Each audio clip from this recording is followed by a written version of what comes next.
my name is Diana. Welcome to my tiny paradise. Why don't you come in and take a tour?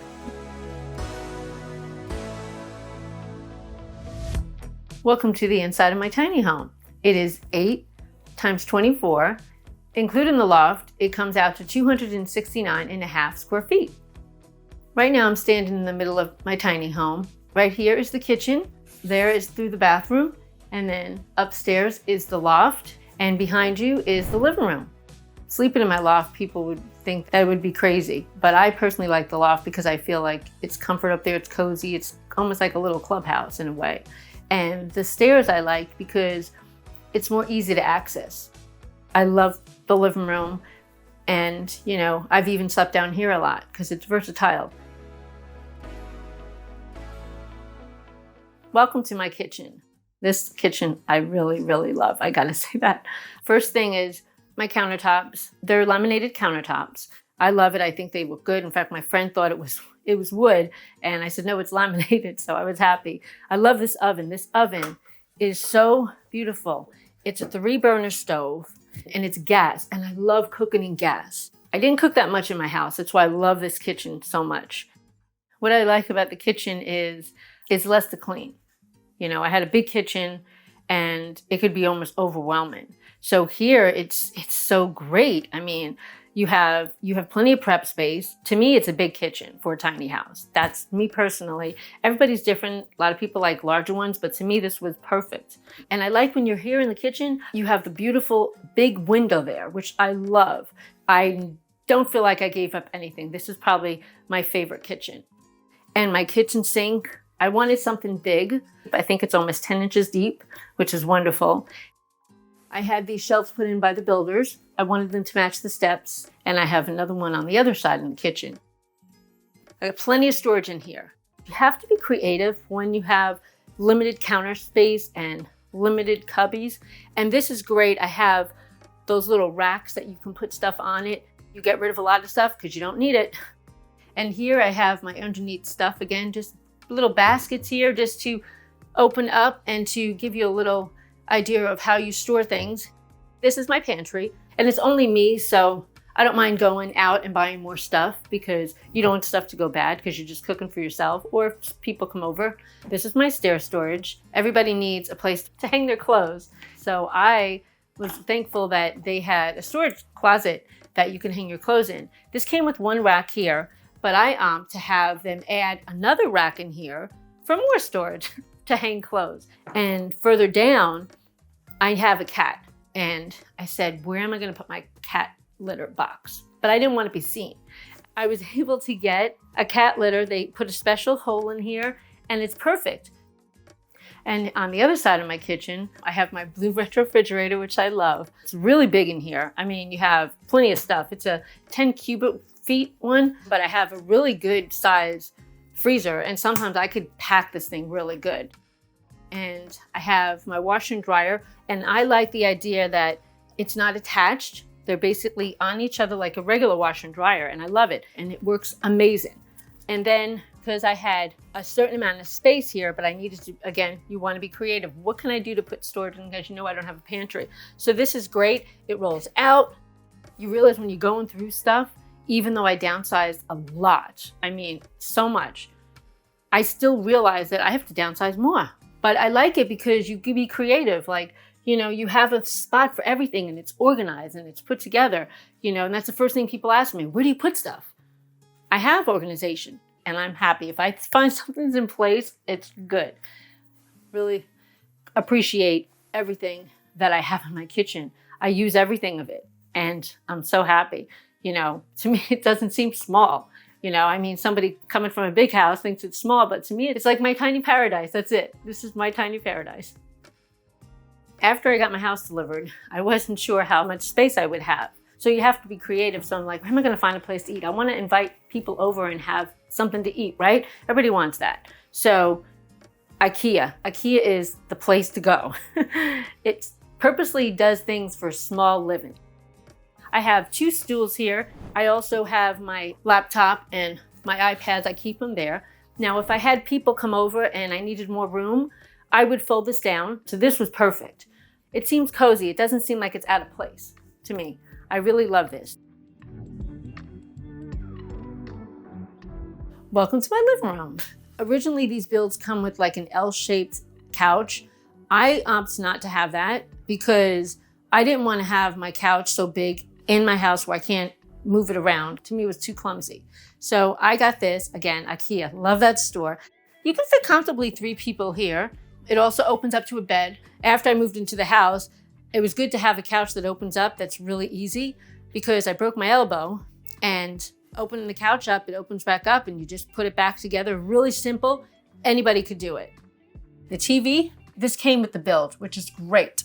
I like it because you can use it to the kitchen when you're watching TV or you're sitting on the couch, laying down. It's a perfect size for the size house that I have. Then you come over, where am I gonna put my bike when I get the house? This is my tri-bike. Some people will use pulleys, but I felt that was gonna be too challenging. I needed something easy, so did a lot of researching and I found this shelf, but it's by Core, C-O-R. And if you plug it in, it shows you where you can put your bike and it's perfect. And then the shelf up here, I get to put my helmet and my shoes up there. Perfect spot for it. That makes me happy every time I walk in this place. To me, this is the perfect size living room for me. I had a big living room in my big house, and I think I utilized this living room more than I did in my big house. It feels like home, you know? I don't think I ever got emotional with my big house, maybe when I first bought it, but till this day, it still brings me so much joy because I never regret downsizing because this is perfect. Why I went tiny. I had a house, beautiful house. It was 1,100 square foot, 3-bedroom, 2-bath, big yard, single parent, really happy. And my son was moving out and it was becoming overwhelming. I have everything to keep up with and you can't do it. So I looked into online and I started to research and started to go to tiny houses, festivals. And when I saw it, it was like, this is the solution. So I decided I can do this. Finding a place for my tiny home, that's the first thing I had to do because you don't want to buy a house and not know where you're going to put your tiny home. A lot of these tiny festivals have a lot of information for you. And I went to a lot and I researched a lot. Now you can just go online and say where to park my tiny house, but you have to call. I've called RV parks. I've called, different areas there because you have to see, are they open, how much they have. And it's just a lot of research you got to do on your own. This location I'm at is wonderful. When I first got my house delivered, I lived in a different area that was about 3 hours from my mother, and she got really sick. And I was there about 1.5 years, and I said I needed to move closer in. So I had to relocate my house. And one thing about living tiny, you could take your house with you. You don't have to sell it, So I found this through a friend of mine who suggested it, and I ended up in Hidden River, and I love it here. It's a great community. Everybody is so nice. This is why I made the move to this particular spot because it was closer to my mom. How I found my builder was I was actually looking into financing. And I called up the mortgage company that I was looking at and was suggested to try Pacifica Tiny Homes. And that's how I found them. I called them and I went online and saw their builds, and it was wonderful.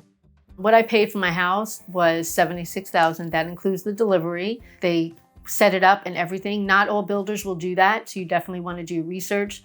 There was another finance company at the time that was a little costly, but you have less time on it. But I needed something that I was going to be able to afford. So I looked online at the tiny home that once I chose my builder, I found out that they were one of the mortgage companies that was highly recommended. When I found them, I was really happy. A really simple process. Some of them say 20% down. I didn't have to put that down. So it was wonderful. I think I put maybe $7,000 down.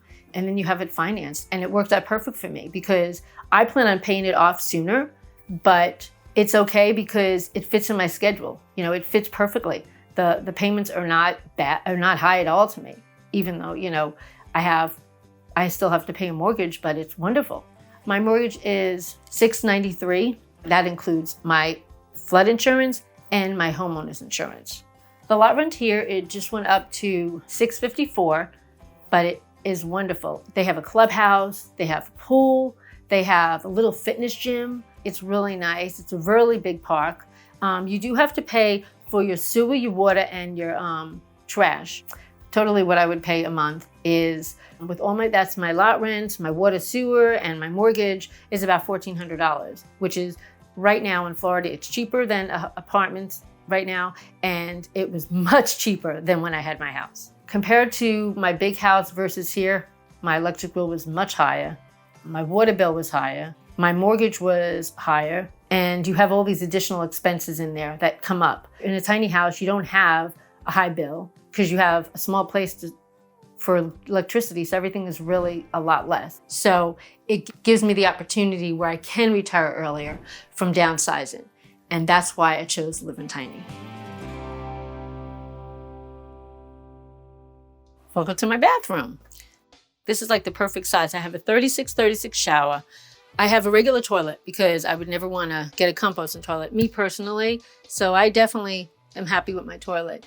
I didn't have storage in here, so you have to be creative. So I added some shelves up here and put little wicker baskets up there. Again, organization, the best thing. And same here, little baskets to put stuff in to make it neat, organized. You know, again, you're downsizing, so you're getting rid of a lot of stuff. And then you have a small little minister cabinet. I like it, you know, I think if you have a small one, you don't buy a lot of stuff. The build came with a smaller sink, but after a while, I realized that the sink was a little too small, and I got this online and it was perfect. And I also love this. I love the way the sink goes there. And I'm really happy. I have lots of storage in my shower. It's great, a place for everything. So it works out perfectly, and I'm really content with this place. It doesn't feel like it's too small, and I'm happy.